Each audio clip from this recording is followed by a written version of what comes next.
all, my name is Abdul Rahman, and in this video I am going to review a book called Show Your Work. Show Your Work, 10 Ways to Share Your Creativity and Get Discovered, which is written by Austin Kleon, and this book was published in 2014. So in this video I am going to share 10 lessons that we can learn from this book. So let's go ahead and get started. So the number one. So the first lesson is you don't have to be genius. Find a genius. We need to move away from the lone genius myth of creativity. Genius is a healthier way to think about creativity. A whole scene of people supporting each other, looking at each other's work, copying from each other, stealing ideas and contributing ideas. Anyone can contribute to the genius. You don't have to be an expert. Be an amateur. Sometimes amateurs have more to teach than experts. An amateur understands the beginner's mind, the expert doesn't. So in this book, the author says that amateurs has more to teach us than experts. An amateur understands the beginner's mind, but the expert doesn't understand. And he says, find something you want to learn and learn it in front of others. Share your process, share your success, and more importantly, your failures. Help others who want to be on the same path. And the second lesson I am going to share from this book is think process, not the product. Take people behind the scenes.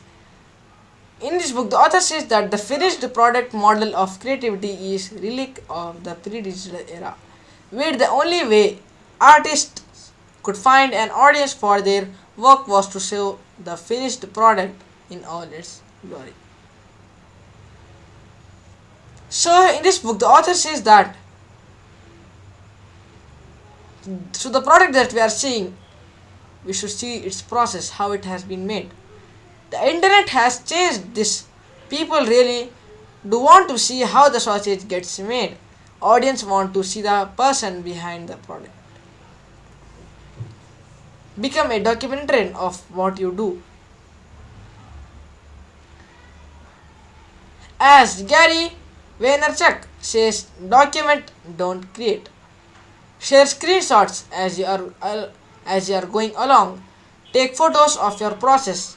Write down your thoughts in a notebook, whether you share it or not.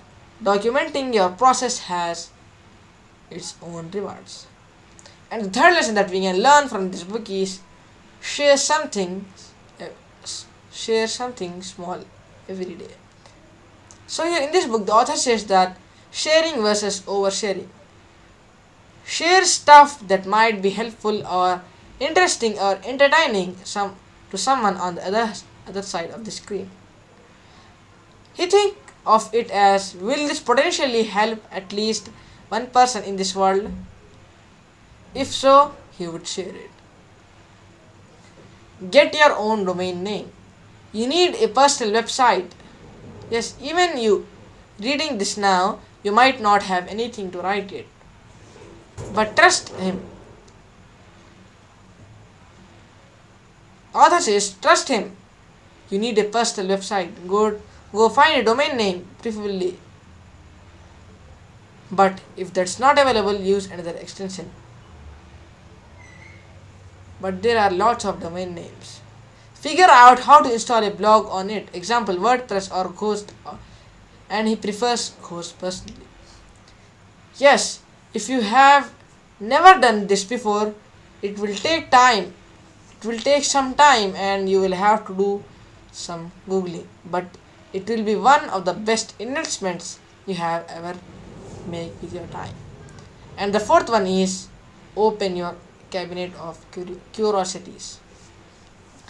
Share other people's work. We all like different things. If you can share the stuff you like, if you can curate it for others, good things will happen.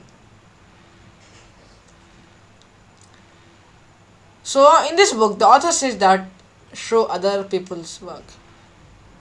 He says that we all like the different things. If you can share the stuff you like, if you can curate it for others, good things will happen. If you want to share, if you are curious to share with others, then good things will happen, he says. And credits, credit is always due. Obviously, if you are sharing others people's work, you want to credit them. Attribution is equal to providing context for what you are sharing. It's about putting little museum labels next to the stuff you share. Preferably attribute with a link.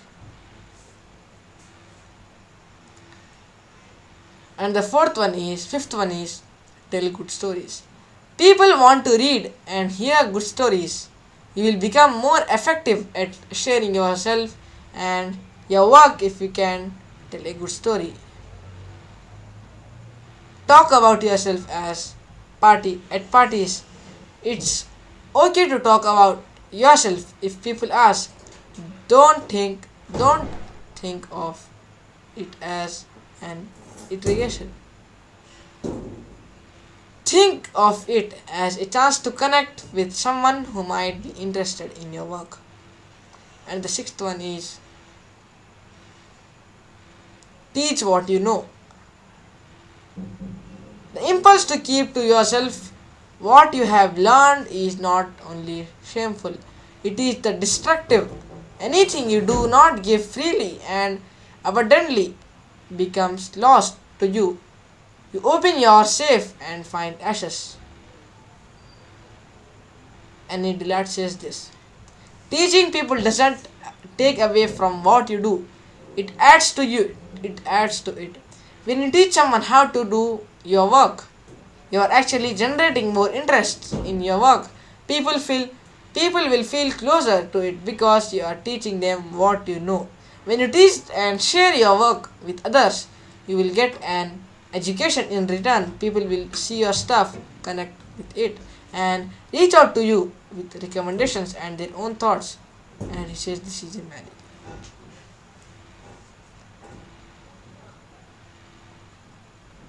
And the seventh one is don't turn into human spam. If you want fans, he says, if you want fans, you have to be a fan first. If you want to be accepted by a community, you have to first be a good citizen of that community. If you are only pointing to your own stuff online, you are doing it wrong. You have to be a character. The writer Blake Butler calls his being an open node. If you want to get, you have to give. If you want to be noticed, you have to be noticed. You have to notice. Shut up and listen once in a while. Be thoughtful. Be considerate. Don't turn into human spam. Be an open node. You want other hearts, not eyeballs. Stop caring about how many people read your stuff and how many people will follow you online. The vampire test. Whatever excites you,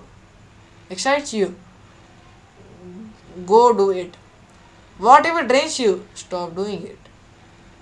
Derek Seaver says this. And meet people IRL. Make online friends and then meet them in real life. Meetups are great. If you know someone online, you are on the same town, grab a coffee with them. When you are traveling, let your online friends know you are going to be around. And the eighth one is learn to take punch.